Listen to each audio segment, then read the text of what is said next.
The message came at 5:37 a.m.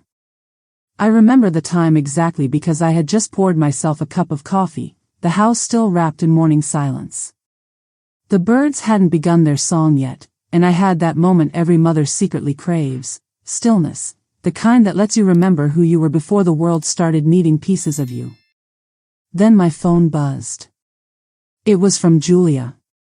"Hi Ellen. Just letting you know we won't be needing visitors at the hospital. It'll just be me, James, and the baby. Hope you understand. Hope you understand." My hand trembled. I reread it 3 times, thinking maybe, I'd missed something. A typo. A misfire. Some kindness hidden in plain sight. But there it was, staring at me with cold finality. I won't be needed. Not when my grandchild comes into the world. I sat down, coffee untouched.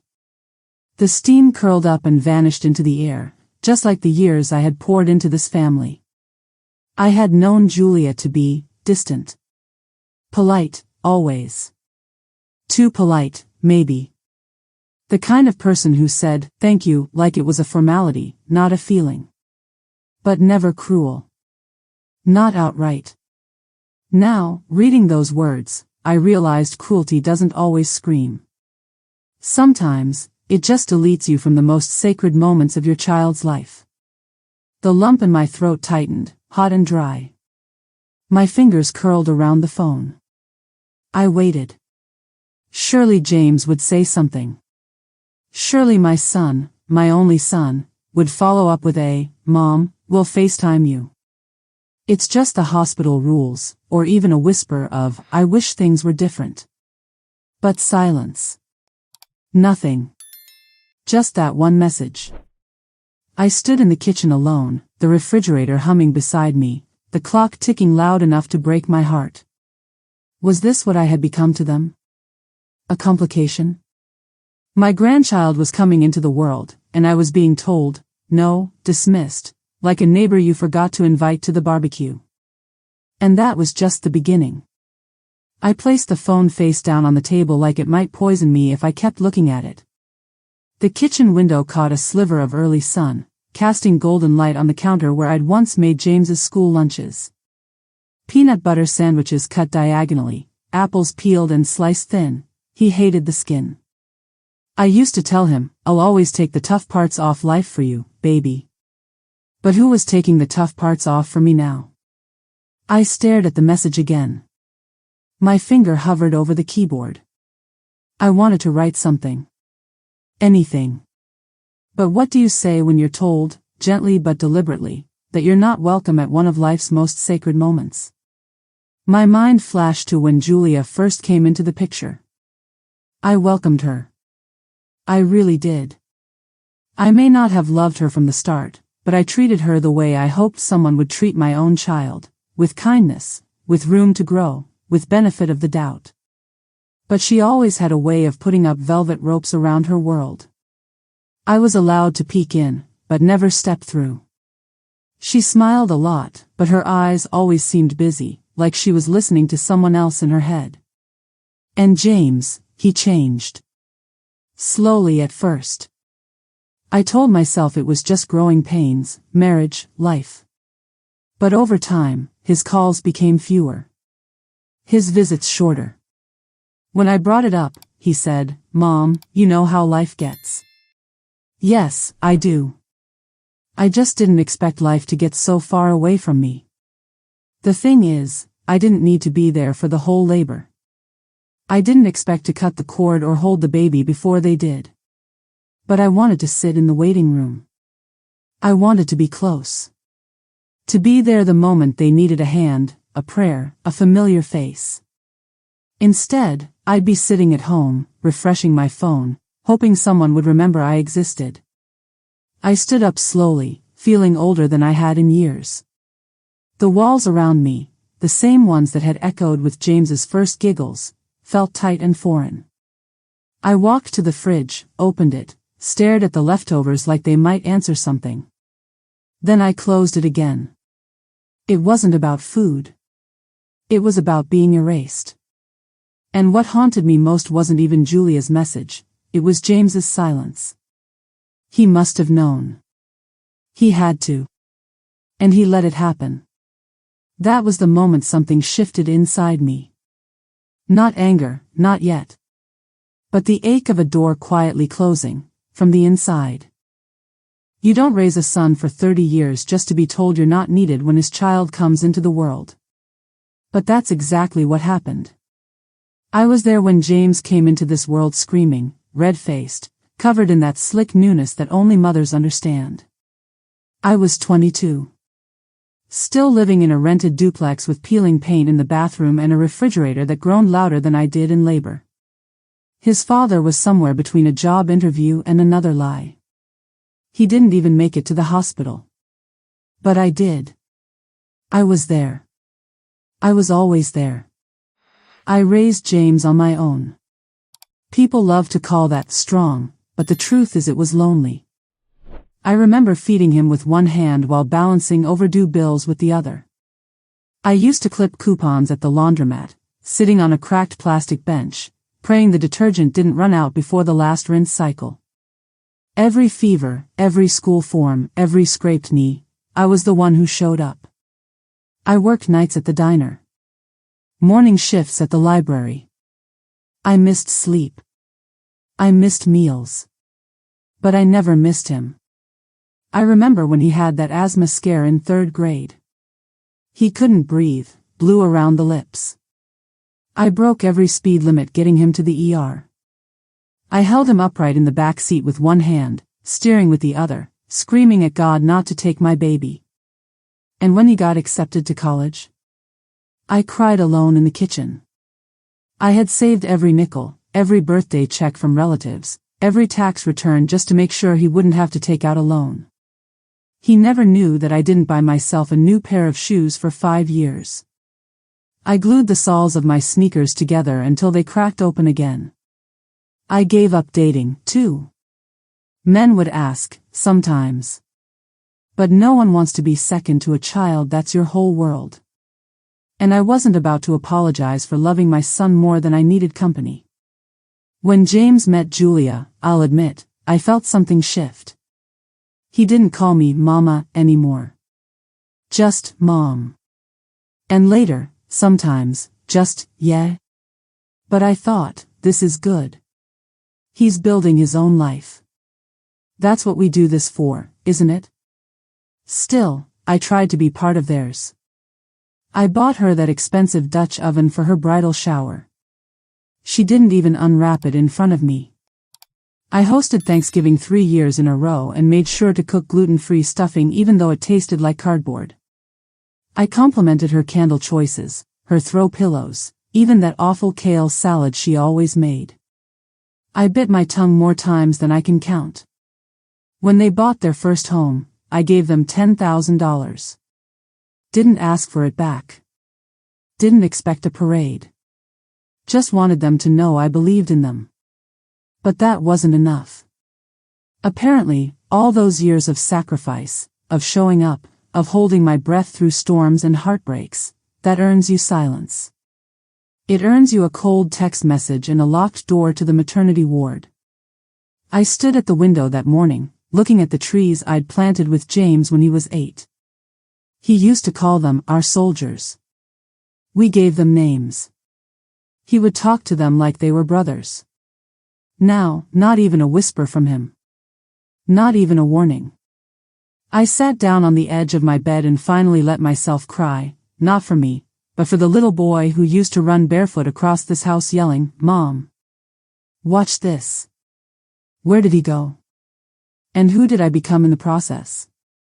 Because somewhere between cutting crusts off sandwiches and paying his car insurance when he lost his first job, I lost something too. And I never asked for much. Just a seat at the table. A place in the room. Now, I wasn't even allowed to sit in the waiting room when my grandchild entered the world. They say motherhood is unconditional. And maybe it is. But sometimes I wonder, what does it cost to keep loving someone who forgets you when the lights are brightest? 2 days passed after Julia's message. I didn't reply. I couldn't find the words. What do you even say to a door that's already shut in your face? I kept my phone close, though. I told myself maybe, just maybe, James would reach out. Maybe he'd call and say, "Mom, I'm sorry. I didn't know she sent that." Or, "Of course we want you there." Or even a clumsy, "It wasn't my idea." But when the phone finally did buzz, it wasn't a call. It was another message. From James. It said, "Hey Mom. We just want things to be calm and low stress.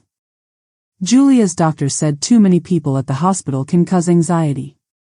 We'll let you know when you can visit. Thanks for understanding. Thanks for understanding."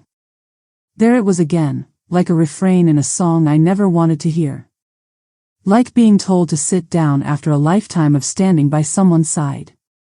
And I saw it for what it really was, not a message about medical advice. Not about Julia's nerves. It was about control. They didn't want me there. They didn't want me there. I sat on the edge of my bed rereading it until the words blurred. That second message didn't hurt like the first. It cut deeper. Because now it wasn't just Julia. It was James. My son. The boy I raised. The one I taught to tie his shoes and told, over and over again, "You can tell me anything." Apparently, not anymore. I didn't reply right away. I couldn't. My hands were shaking too hard. I stood up, wandered into the kitchen, and just stood there in the quiet. The refrigerator buzzed in the background like a dull reminder of real life. I thought maybe if I just stayed very still, this moment wouldn't be real. Maybe I could rewind time. Back to when he'd come home from college and ask for his favorite lasagna. Back to when he'd sit at this very counter and tell me about girls he liked, long before Julia ever entered the picture. But time doesn't go backward. It just keeps dragging you forward, whether you're ready or not.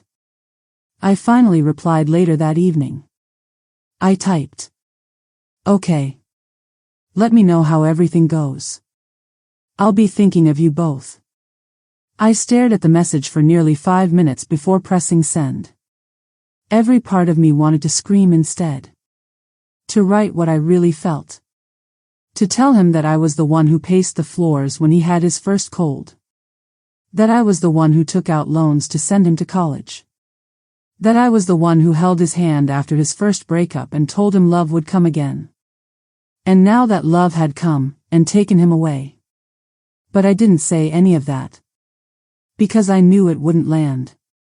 He wouldn't hear it. Not now. Not when he was already somewhere else, mentally, emotionally. Wrapped around a new family, a new woman, a new life. He read the message. Never replied. The silence was louder than anything he could have said. That night I sat in my recliner, a blanket across my lap, watching the digital clock change in slow motion. I didn't cry. Not yet. That would come later. Instead, I remembered the moment I first held James in the hospital.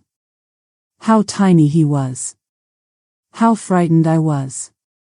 I didn't know the first thing about raising a baby, but I looked at him and I swore I would never let him feel alone.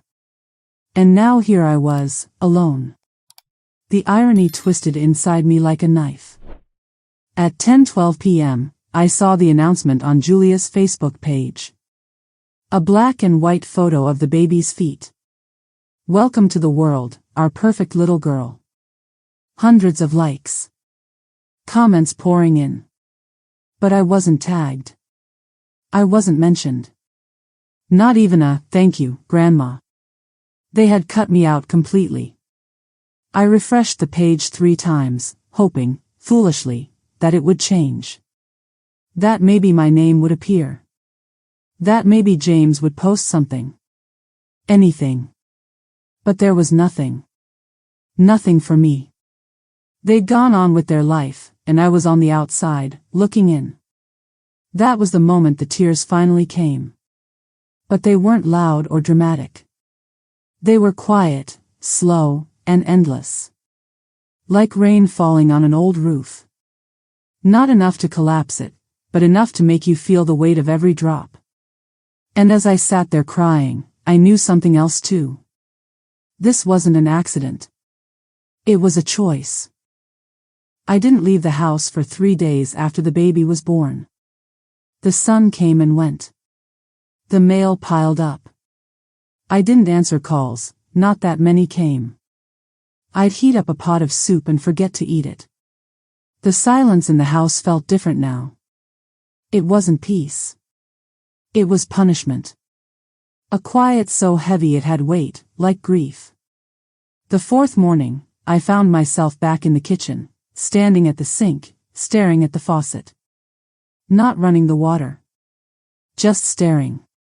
Something about the cold steel reminded me of Julia's message. No visitors. Hope you understand. And I did understand. Too well, in fact. I understood that this wasn't sudden. This had been building for years. And somehow, I had let it. There were signs, small things at first. The way Julia flinched when I offered to help with the wedding plans. "We've got it covered," she'd said, with that tight smile. Or how, when I showed up with homemade pies for their first Thanksgiving as a married couple, she placed them on a separate table, away from her curated spread. James used to hug me when he saw me. Not just the polite lean-in hug, but the kind where you actually feel someone's arms around you. That stopped around the 2nd year of their marriage. Replaced with half-hearted pats and distracted, "Hey, Mom," greetings. But I brushed it off. Told myself it was just modern life. Everyone's busy. Everyone's tired. Now I wondered if I'd been too eager to stay useful. Too afraid to ask where I stood. Too willing to accept less, just to stay in the picture. I opened the drawer where I kept old photos, James as a baby, James on his first bike, James in his graduation robe. I used to think those photos were proof that I had done something right. That I mattered. But now they just felt like receipts no one was going to check anymore. I looked around the kitchen. It used to be a place filled with purpose. I had baked every one of James's birthday cakes right here. I had held his head over this sink when he came home drunk that one time in college and cried because he thought he'd ruined everything. He didn't even remember that. I was sure of it. I ran my finger along the edge of the countertop. The laminate was chipping. I should have replaced it years ago. But who would see it now? No one came by. No one cared if the grout was dirty or if the mugs matched. I moved to the table, sat down, and pulled my cardigan tighter around me. The sweater still smelled faintly of lavender, the kind I used to rub on James's chest when he couldn't sleep as a child. I stared at my phone. No calls. No updates. Just a wall between me and the people I used to call my family. Then something shifted. Not outside. Inside me. I realized I wasn't just sad. I was angry. Not wild, screaming angry. But that low, steady flame that says, "This isn't right." And it's been wrong for a long time. How did I let myself shrink so small in their lives? How did I let a woman I barely knew rewrite my role in my son's life? And what kind of man lets his wife cut out his own mother without so much as a fight? I stood up abruptly. My knees cracked, and for once, I didn't mind the sound. It reminded me I was still here.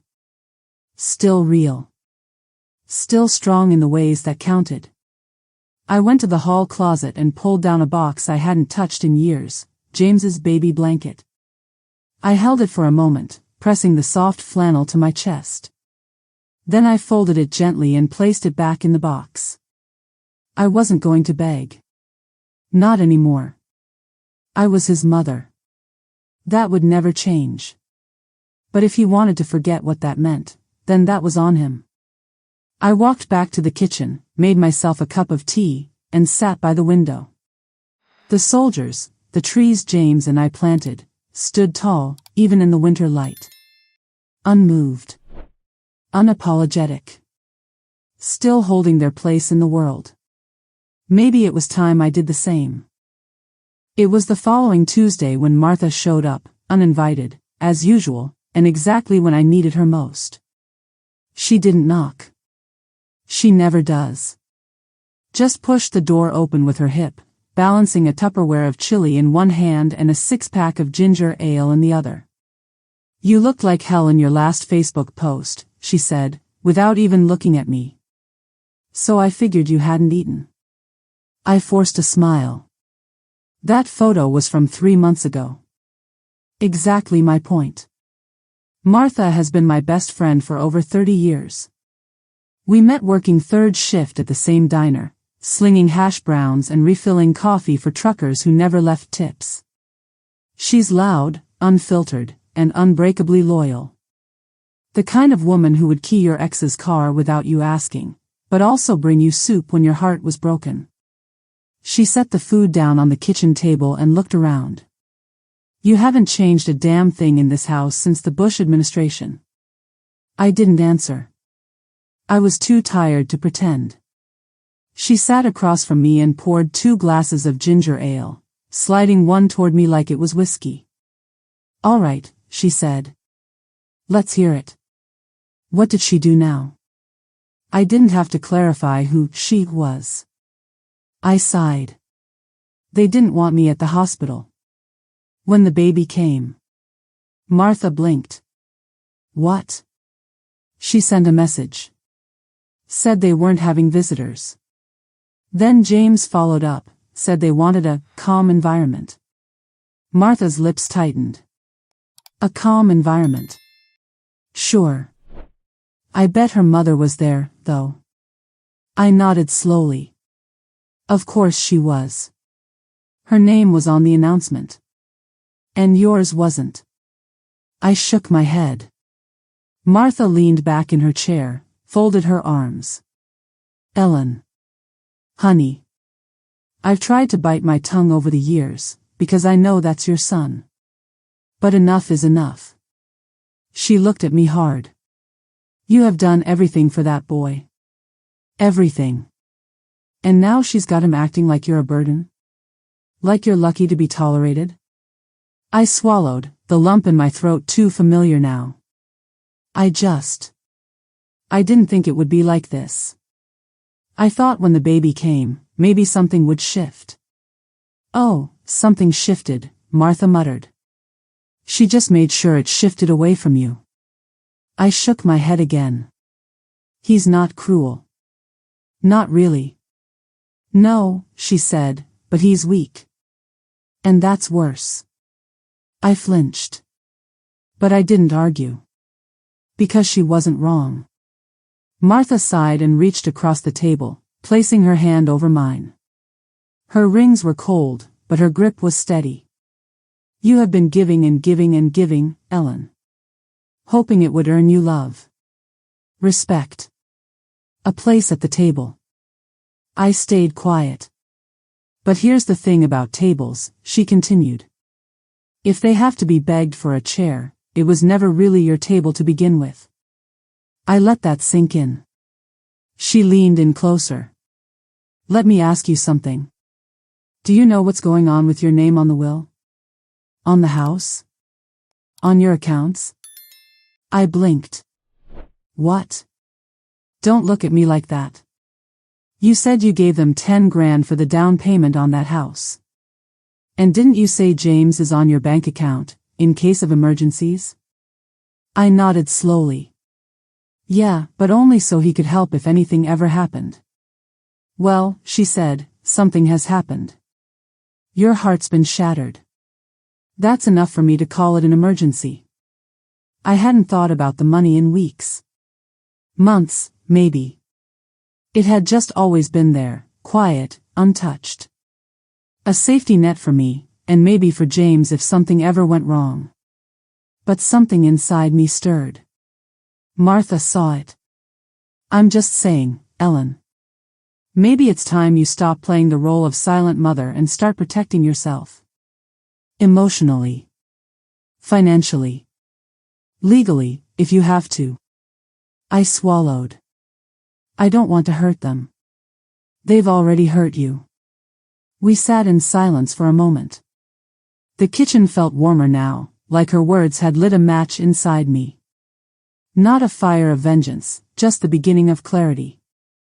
Martha stood and kissed the top of my head. You think about what I said. I nodded. She picked up her empty Tupperware and smiled. And when you're ready to stop crying and start doing, you call me. Then she was gone. And I sat there for a long time, the ginger ale fizzing softly beside me. Doing nothing had gotten me erased. Maybe it was time to do something. That night, I couldn't sleep. I lay in bed staring at the ceiling fan spinning above me, its gentle creak like a metronome marking each beat of the silence that now ruled my life. Martha's voice echoed in my head. Do you know what's going on with your name on the will? On the house? On your accounts? I hadn't checked.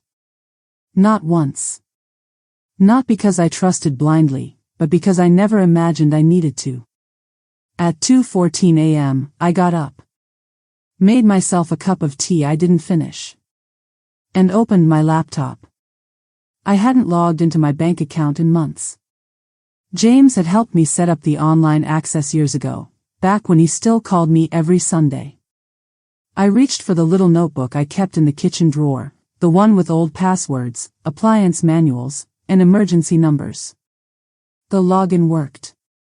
When the account opened, I felt a prickle run up my spine. My savings account was still there. But the balance looked lower. I leaned closer. My hands started to sweat. 3 transfers in the last 6 months. Each for $2,500. Each labeled, requested transfer, authorized user. James. I clicked on the details. They were sent to an account in both James and Julia's name. No notes. No explanations. I stared at the screen. I hadn't approved those. I hadn't even been told. I fumbled through my emails. Nothing. No alerts. No warnings. Nothing but a slow drain behind my back while I baked birthday cakes and sent holiday cards. My heart thudded in my chest. I clicked through more tabs. James had also been listed as a joint user on my checking account. Another thing we did years ago, just in case I ever ended up in the hospital. It had seemed like the responsible, loving thing at the time. I hadn't realized it gave him complete access. I clicked over to the house documents folder, which I'd scanned into the cloud. My house was fully paid off. No mortgage. A place I'd earned one scraped dollar at a time. But my stomach dropped when I opened a document from last year, something James had brought over, just to make sure everything was in order if anything ever happened. He'd insisted it was a power of attorney. Standard stuff, he said, smiling. It just makes things easier, Mom. And I had signed it. Now I read it carefully. It wasn't just a power of attorney. It was full access. Financial and legal authority. Control over my assets. I set the laptop down like it had burned me. I had been sleeping through a robbery dressed in family smiles. I walked over to the window, the cool night pressing gently against the glass. My knees buckled slightly. I sat on the floor, back against the wall, and felt the truth settle around me like a cold fog. This wasn't about hospital anxiety. This wasn't about calm environments. This was about removing me slowly, quietly, from their lives, from the baby, from everything I'd worked to build.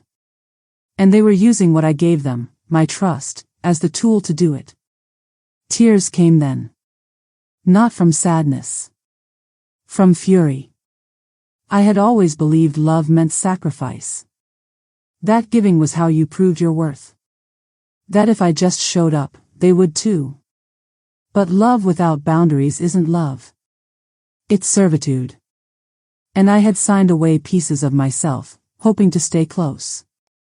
Now I had nothing but a drawer of faded photos and an online bank account bleeding in silence.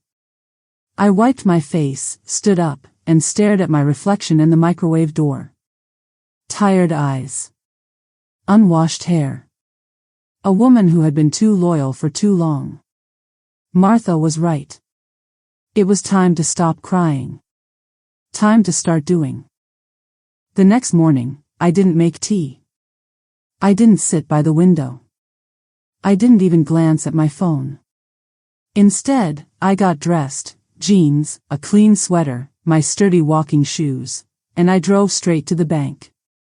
The woman at the desk was polite, young, and clearly not prepared for what I had to say. I need to remove a joint user from my accounts, I told her. She blinked. Okay, ma'am. We'll need your ID and a few verification steps. I brought all my documents. Driver's license. Proof of address. And I want full account control restored. She nodded quickly, eyes wide. It took 45 minutes and a signature, but when I walked out of that bank, James no longer had access to a single dollar of mine. Then I drove to the small law office downtown. I hadn't been there in years, not since I updated my will after James got married. The receptionist remembered me. Mrs. Fields? You still look exactly the same. I didn't smile. I met with a woman named Linda, older than me, with silver-streaked hair and a stare sharp as broken glass. I need to revoke a power of attorney I signed last year, I said. And I need to rewrite my will. Completely. She raised an eyebrow but didn't ask questions. Just nodded and pulled out the forms. I want everything transferred to a trust in my name, I said. No one else has access unless I say so. Not my son. Not his wife. Not anyone. She nodded again. Do you want to assign a new power of attorney? I thought for a moment. Then I smiled, the first real smile in days. Yes. Martha Powell. She's the only one who's earned it. Linda smiled back like she'd seen this kind of thing before. Wise choice. We spent 2 hours going over every detail. Every account. Every asset. Every clause. I signed and initialed so many times my wrist ached. But by the time I left, I felt 10 pounds lighter. I hadn't taken anything from them. I'd simply taken myself back. At home, I sat down with my old photo albums and pulled out the ones I loved most, me and James at the zoo, his crooked grin in front of the Christmas tree, his hand wrapped around my finger the day he was born. I placed them in a new album. One for me. One untouched by disappointment. The rest? I packed into a box. I wasn't throwing them away. Just moving them out of reach. The next morning, I drove to Martha's. She opened the door with her hair in a scarf and coffee in both hands. You're either here to kill someone or bake something, she said. Maybe both, I replied. We sat in her backyard and I told her everything. The bank. The lawyer. The trust. Her name on the documents. She didn't speak for a long time. Then she smiled. About damn time. I felt something in my chest uncoil. I'm not doing this out of spite, I said. I can't keep pretending. They don't see me anymore. I don't even think they care to. Good, she said. Let that be their burden. I nodded. I'm not waiting for a thank you anymore. Or an invitation. Ellen, she said, you don't need their table. You've built your own. And now? Now you've finally locked the door behind you. We sat there in the quiet, the late afternoon sun turning everything soft and golden. I had always thought revenge was fire and fury. But this this was better. This was silence. Stillness. The kind that follows a long, hard storm. The kind that says, I survived you. And you don't even know it yet. It was 3 weeks later when the knock came. I was in the garden, kneeling beside the lavender bushes I'd planted that spring. The scent was comforting, soft and strong, like a memory that refused to fade. The knock came again. Firmer this time. I stood slowly, wiped my hands on my jeans, and made my way to the front door. It was James. Behind him, Julia stood holding the baby carrier, wrapped in pink fleece, about the size of my hand perched on top. "Hi, Mom," he said, his voice hesitant, thinner than I remembered. I opened the door fully but didn't step aside. "James." Julia spoke next. "We thought you might want to meet your granddaughter." There was a time when those words would have melted me. But now? They felt late. Coated in guilt. "I see," I said softly. I looked at the baby, tiny, asleep, innocent. None of this was her fault. "I know the hospital thing wasn't handled well," James began, rubbing the back of his neck. "We were just overwhelmed." "Overwhelmed," I repeated. He winced at my tone. "I wanted to reach out sooner." "You didn't," I said. Silence. Julia shifted, clearly uncomfortable. "We were hoping you might still be able to help out a bit, with child care when I go back to work. My mom's going to be out of town a lot." Ah. There it was. Not a visit. A request. I looked them both in the eye, then stepped aside just enough for them to enter the house. James smiled, relieved. Julia followed.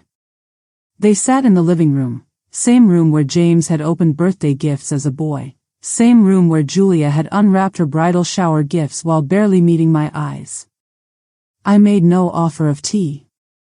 "I'm going to be very clear," I said, sitting across from them. "Because I think we've had enough of pretending in this family." Julia stiffened. James opened his mouth, then closed it. "I know about the transfers," I said. "From my savings." James paled. "And I know about the document you brought me last year, the one I thought was just a power of attorney. It gave you full control over everything I worked my whole life to build." Julia's voice cracked. "It wasn't like that. We just—" I held up a hand. "I don't need explanations. I've already corrected it. All accounts are in my name only. And the house, the will, the trust, none of it belongs to anyone but me now." James stared at the floor. "I spent years giving," I continued, my voice steady. "Hoping it would be enough to keep me in your life. But I finally realized, love isn't about earning your place. Especially not in your own family." Julia looked up. "So, you don't want to see the baby?" I looked at that tiny girl, her little fists curled like shells. "I didn't say that," I said. "But if you're here because you think I'll babysit, or fund another account, or quietly stay out of sight while you pull the strings, then no. That woman is gone." James looked like he wanted to cry. "Mom." I stood up. "You're welcome to visit. To rebuild. But not because you need something. Only if you want something real." They were silent. I walked to the door and opened it again, letting the cool breeze fill the hallway. "I'm going to the backyard now. To sit with my tea and enjoy the lavender. You're welcome to stay a while. Or go. But either way, I'll be fine." I stepped outside. The sun was low, casting long shadows across the lawn. I sat at my little patio table, steam rising from the cup beside me. Behind me, I heard the soft rustle of movement. Then silence. They had gone. I sipped my tea slowly, watching the wind dance through the trees, the same ones James and I had planted together so many years ago. Still standing. Still reaching for the sky. And I whispered to no one, with a calm that surprised even me. I wasn't unwelcome. I was just inconvenient to control. Then I smiled. Because now, I was free.